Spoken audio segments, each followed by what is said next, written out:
2 days done at Adelaide Oval and Australia are in a strong position. England saved from serious crisis only by some timely rain on Sunday night. Here are some of my thoughts on the second day at Adelaide Oval. England dodge a bullet late on day 2. There would have been no more relieved man in Adelaide last night than Joe Root when a furious 15-minute rainburst washed out the majority of the final session.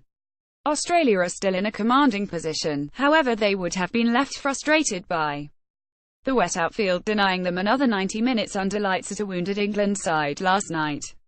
It has been a chastising couple of days for Root, after watching Australia compile 8,442 declared after gambling and deciding to bowl after winning the toss on day 1.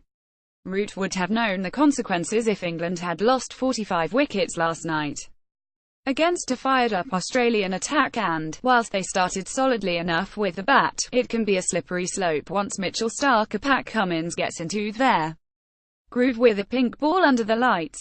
In reality, it's only momentary respite for Root, who will know he needs a big innings today to prevent England from slipping towards an irretrievable position in the Test and in the series.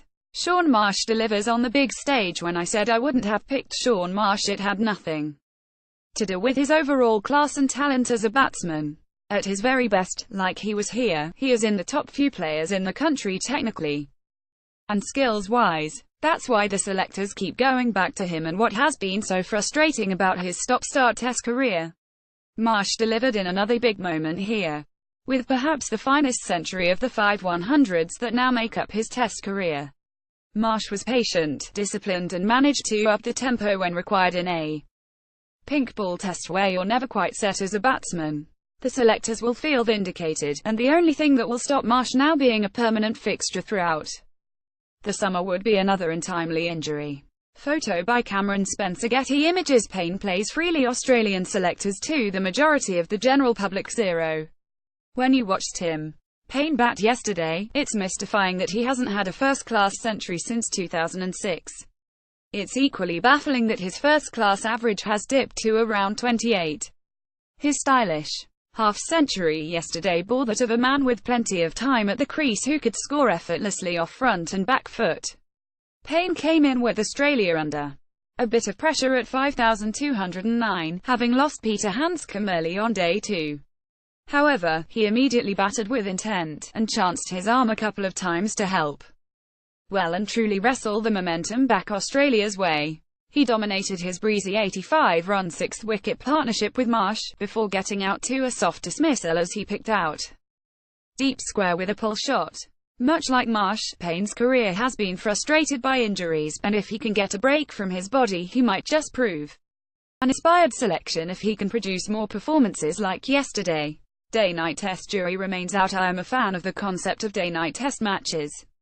However, I'm still not convinced they're going to be the saviour of Test cricket over time. On day 1 in Adelaide we witnessed a crowd of over 50,000, yet probably only a third of the spectators remained for the final session. This on a weekend, in the biggest series we know in Test cricket. What's it going to look like on a cold Monday night, against a West Indies or Pakistan? Then last night a 10-minute rain shower resulted in an outfield that wouldn't dry, and the crowd that did hang around were left stranded with the final 90 minutes being washed out. If we really want to sell this contest, then a wet outfield shouldn't be enough to keep the players off the field and in the dugouts.